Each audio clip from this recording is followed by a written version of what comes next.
Welcome back. It's Tuesday, and you know what that means. It is time to dive into the world of home building and renovation. If you've got questions or just feel stuck on your project, don't worry. We've got you covered. Let's ask the contractor.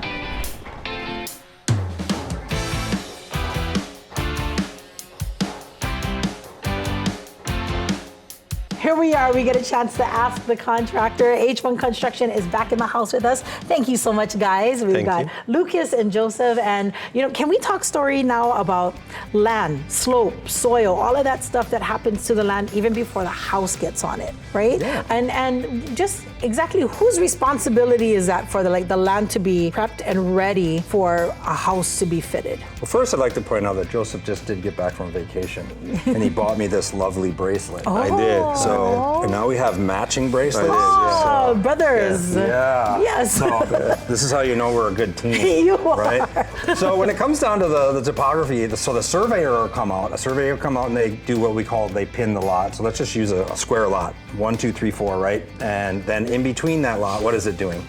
Up Is and it down. Up, down, is it straight, is it flat? And a lot of times that'll dictate whether it's like a walkout basement or 2-level or 1-level. And it's very crucial for the topography to be correct because every lot has the same bulk plane across Hawaii that I know of, 25 feet. From the highest point in your lot, you can only build up 25 feet. Now, if we're out in the field and we end up 6 inches too high on the foundation, that's what's gonna happen on the roof.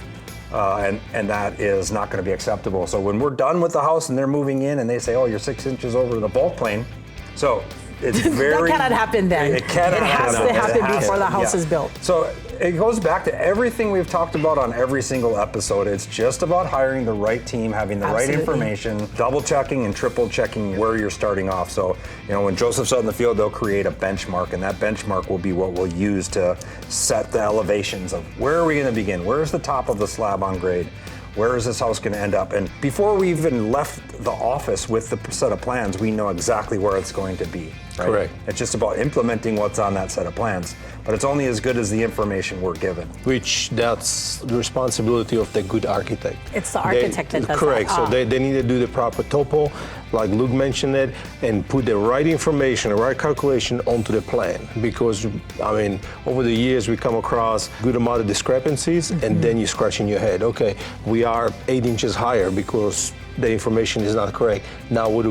We have to go back to the drawing board and redesign something. Usually it's the roof, change the pitch if you can, so the roof comes lower so you can keep the envelope, the 25 feet with this without having to rebuild the entire house. That's correct. That's correct. Got it. So it's the architect. That's very important in regards to land, topography, and all that kind of stuff. Can we talk about water? Because water is a big deal here in Hawaii. I live on the Windward side, and we have streams and sometimes even underground rivers, that lead to the ocean. Why is it that understanding the water is going to help in regards to the build? Water is pretty much the number one that needs to be deterred from the house, right? So water infiltration in a house is one of the number one things that can create the most damage. Yeah, and it's hidden element. Yeah, element. There you go. It's a hidden thing too, right? It's like it can be in the walls or in between your house wrap and your sheathing for 4 or 5 years, and over that time, it's just creating mold. It's creating people might be getting sick. Absolutely. Right? So understanding the topo of the lot and getting in the right drainage to keep the water away from your house. So number one thing is to understand the topography, have a soil testing, so you understand what's in the soil to begin what with, kind of soil you're dealing with. Unfortunately on the islands you do have a lot of topo, which is almost zero percolating soil. So soil testing will yield it, and then you can deal with it. But again, it goes down to the architect or proper testing, and of course a contractor who knows what they're doing. Right? Absolutely. And what I like to add, as far as H1 Construction goes, that is your team. So we want to be the collective team from the very beginning. And that way there's no pointing fingers. Everybody is there collectively to understand how to move forward when a problem does come up. Why they got the soils testing, because some people will opt out of that, which is their decision, right? But ultimately, it's $10,000, and maybe you might not need it, but it gives you that peace of mind. Peace of mind, which is knowing it worth what it? your house is built on. Yep, absolutely, right? And knowing how, because that'll tell you what size footings we need and a lot of different things. Yeah. Well, I love the fact that you guys have shared with us exactly what could go wrong when you're missing these things. But I also love the fact that you folks have a team that's already built for us at H1 Construction. And that's the things that we need to look for: topography, water, your lot, even before the house gets built. That's right. And see, we get to ask the contractor. So you guys keep those questions coming in. h1construction.com/ask.